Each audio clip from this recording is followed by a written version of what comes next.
Good evening and welcome to News Channel 8. I'm Jerome Aegean, and here's some of the top stories we have for you tonight. Murder in Frederickstead as another young man is dead.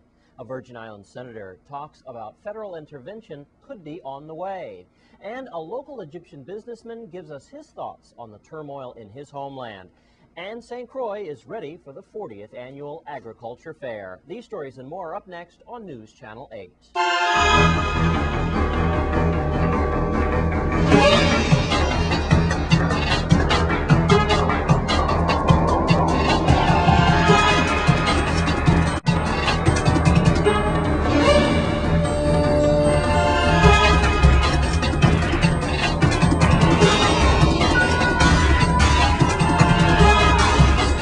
In our top story tonight, last night, 3 young men were ambushed in a hail of automatic gunfire that left a 30-year-old man dead. News Channel 8's Wes Small files this tragic report. What has happened to my beautiful island, Jerome? I don't know. And what has happened to my favorite town, Frederickstead? Like Positive Nelson said on the radio today, the streets are red with blood. We're on Hospital Street at the top. We're going to see some footage from last night as we had our cameras out here. Dead now is 30-year-old Jamali Alec. A fatal shooting that took place around 6:15. And we believe the area was right down there towards the tree and so forth. As the camera pans, just to let you know, the post office is right over there that way, and the sea is right there, the church is there. It was only just a few minutes after 6 o'clock, still daylight last night, when all hell broke loose. We have 3 men down, 1 fatally, 2 were injured. Melody Rames was on the scene just minutes later. Let's go to that report right now. Yeah, we're here at Hospital Street in Frederickstead, where there was just a shooting. A 30-year-old man was killed on this street earlier today about 6:45 p.m. Police were here within seconds because, in fact, they were at the Hargan Court housing community taking care of another case, and they heard the shots being fired. So they rushed down here, and they were here within seconds. However, we have 1 young man, 30 years old, dead, and we have 2 other young men in the hospital, at least 1 gunshot wound. These are non-fatal, non-life-threatening wounds, and they are being taken care of at the hospital. Right now, police are following all leads in order to determine a motive for this killing and to catch the perpetrators. And if you know anything about this crime, we want you to call the police and call the detectives and tell them what you know, or you can call Crime Stoppers also at 1-800-222-TIPS. You know, News Channel 8's family sends our condolences to the Alec family, all right, to all of them. Words cannot express. Radio waves this morning, and the entire community is in shock. This reporter had absolutely no sleep last night, as I had to shut off my phone time and time again. People just wanted to vent and ask Wes, what in the world is going on? 8, that's the body count. Sometimes this reporter feels like a wartime correspondent, like I'm in Egypt or Vietnam or in 1939 Berlin, Germany. That's the way I feel. I'm in Frederickstead. We have another young black man dead, with, I believe, 3 children. Generations are lost. So don't get caught up in just 8. They're generations, thousands. And another thing I have to mention, too many times before the body is cold, we always say he was into this, she was into that. The fact of the matter is, it was a homicide, people, and it's easy to put jackets on victims. In Frederickstead, I'm Wes Small for News Channel 8. A very tragic story to report tonight, Wes.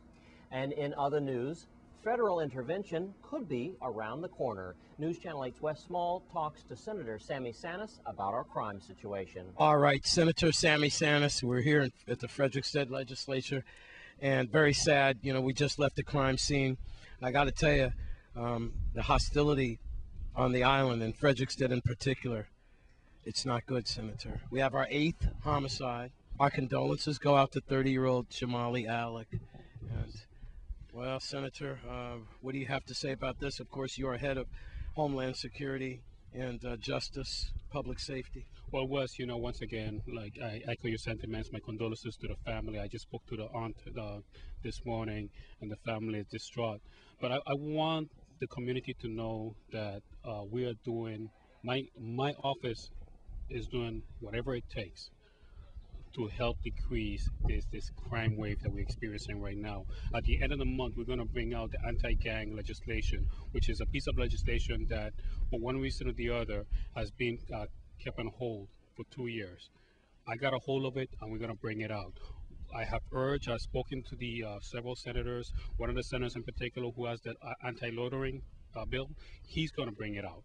So we're working in conjunction with BIPD. But the fact of the matter is, Wes, is that it doesn't matter whether we have 1,000 laws in the book. It doesn't matter whether we have 1,000 police officers out in the street. It's also the community. The community needs to get involved. And you and I have spoken about that. And I must give thanks to Channel 8 for the excellent coverage when it comes to this type of events. You guys have done a wonderful job. But we have to start working together, Wes. We are losing an entire generation. An entire generation is leaving us because of these senseless killings. I got to tell you, I'm at a loss for words, Senator, and I have 2 words for you, and they're very ugly words, but I have to keep tossing it out. Federal intervention. Federal intervention is coming up soon, and I'm glad you mentioned that. I have the bill. We finally tweaked it. We're going to bring it out, which will give certain federal agencies peace officer status. We have to do it. It doesn't matter whether or not we want to or not. It has to be done. You know, Wes, the issue that we have here is that we are isolated. We are one island. And oftentimes when we hear about these statistics, we think about numbers. But we have to keep in mind that these are not just statistics. These are human beings. We're talking about brothers, fathers that are dying, We grew up sons. with these people. Exactly. Senator Sammy Sanis, if you're just joining us, he is the chairman on Homeland Security, Public Safety, and Justice. And if you're just joining us, sadly, we have our 8th homicide last night after 6 o'clock. A 30-year-old man shot down in a hail of bullets. 3 people shot down, actually. 2 survived and 1 didn't. With Senator Sammy Sanis, what will it take to end the violence? I'm Wes Small for News Channel 8. And we want to thank Senator Samuel Sanis for giving us those words tonight. And the Egyptian situation seems to be getting worse and worse. News Channel 8's Wes Small talked to the only Egyptian on the island of St. Croix that we're aware of earlier today. Thank you very much, Jerome. You know, it's not often that we get an international flavor on our local stories, but I'm here with an old friend, Issam El Said. And of course, we are here at Sunni Land Furniture in Peters Rest. This is my old stomping ground with Atta and everything. But Atta was from Jordan. Issam is the only Egyptian on St. Croix, and you are a businessman. How many years have you had Sunni Land Furniture? West, I have Sunnyland Furniture for over 28 years at the same location. Wow. All right, and we look forward to working with you. I want to show you this. It's the itinerary. He was supposed to travel to Cairo Today, and he has not had much sleep. We all know what has happened in the last 2 weeks in the country of Egypt. Thank you for joining us tonight, Issam. Give us a local Egyptian's side of what's going on now. okay, I will do just that. First of all, President Mubarak did Egypt a lot of good when he took over in 1981 after the assassination of President Sadat. In the beginning of his regime, he did all the right thing for Egypt and for the Middle East as a whole. But this man overstayed his time. His time was up years and years and years ago, but he did not listen and he denied it. And now he's paying the price for extending his time there. And I hope that he will go tomorrow, or if he was gone yesterday, his time is up and Egypt is more important than him. And I don't just understand how he cannot get this message that Egypt and Egyptian are more important than him as one person against the wishes of most of the Egyptian that they need him gone by now. Well, there you have it. and he's a little bit over 30. It's interesting that the average anti-Mubarak demonstrator up to now has been under 30, and they said they've never had a leader other than Mubarak. But now we're seeing that this anti-Mubarak demonstration has hit all factions.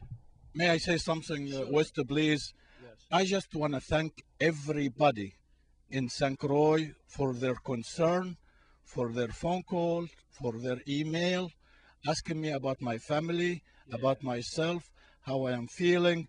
It's way too overwhelming, and I appreciate every single one that stopped me in the street, in the supermarket, that they stopped my store. I didn't know that Egypt is loved so much by a lot of people from everywhere here in St. Croix, black, white, Hispanic. Yeah. It's remarkable. It is warming my heart. And I would just like to say thank you so much out there. Yeah. Thank you. I love you. Thank you so much, Wes, for the opportunity. Salam alaikum, bro. Alaikum salam. All right. Just one man's perspective. And the only Egyptian, I dug him out. And let's pray for our brothers and sisters in Egypt and all over the world, because these are hard times. You'll be all right, my man. You'll get to your family sooner or later. Thank you. All right. Allah be with you. I'm Wes Small for News Channel 8. Well, the 40th Annual Agriculture and Food Fair is only a week away. Here's Wes with the organizer, Miss Clarice Clark. Thank you very much, Jerome. It's that time again. It's the 40th Agriculture and Food Fair. Miss Clarice Clark. She is the coordinator and of promotions for the agriculture and there food you fair. go. Short-term memory loss. Well, we've done this many a time, Miss Clark, and from UVI, of course, and this is wonderful. 7 islands will be represented, including Puerto Rico. I have neighbors that stay in my complex that invite their friends from St. Thomas, and they love the plants. All the schools come. The 4-H comes, Yeah. and bands playing, the governor cutting the ribbon. It's from the 19th to the 21st. Yes. And the biggest complaint you get is, how come it can't go on and on forever? Exactly. We have had requests to have the fair go on to a later time because we open at 9 and the gate closes at 6. Yeah. But Everything going everything is going well. The plans are, we're ready to roll. The women and men down at the Department of Agriculture have been working feverishly over the Christmas holidays and now trying to get the grounds ready. And hats off to them because they have been doing a fantastic job in getting the grounds ready. They look like busy bees. Oh, yes. All in their Ford 150s. Oh, yes. They go all around as the camera's getting all the, you know, these guys all have smiles on their faces too because they know they're doing something for the community. It is a community event, and I get excited every year when it comes to this time of the year because the agriculture and food fair, it celebrates our farmers and our cultural bearers. Yeah. And this year is our 40th anniversary. And so we, the board of directors, have been planning for a year, trying to put all the things, the activities in place. This year, everybody always asks, what's new at the agriculture fair? Well, this year we have instituted a AgriFest Youth Calypsonian competition. AgriFest Youth Calypsonian competition. I know King Derby is happy about that. Oh yes, and we have paired them up with the older Calypsonians. Wow. And so they've been working very closely with them. So on Sunday we'll be having that competition at 3 o'clock. On one of the big stages. In on what we call our big tent. Yes, ma'am. Yes. And we also have the fair wear competition. And this is where, you know, the fair is such an activity that people, it amazes me every year. When our residents come to the fair, they're dressed in their finest. And they look forward to putting on their fair wear outfit. Very colorful. And very colorful. So we're looking forward to that competition.